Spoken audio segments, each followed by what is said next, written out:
Xitoyning Hongji HS6 hibrid krossoveri bir marta to'liq quvvatlanish va to'la benzin baki bilan naq 2325 km masofani bosib o'tdi.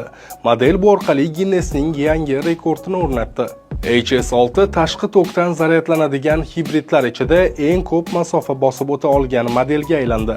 Sinov yo'nalishi Shangri-La uyezdidan boshlanib Guanzhouda yakunlandi.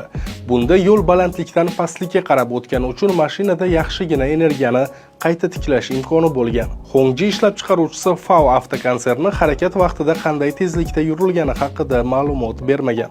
HS6 ikki xil, ya'ni faqat old g'ildiraklari tortadigan va to'rttala g'ildiragi ham tortadigan versiyada 15-noyabrdan sotuvga chiqadi. Mashina kapoti ostida benzinli 1,5 litrli turbo dvigatel o'rnatilgan. Shuningdek, elektromotor ham mavjud. Batareyasi esa litiy temir fosfatli bo'lib, ikki xil sig'imli bo'ladi.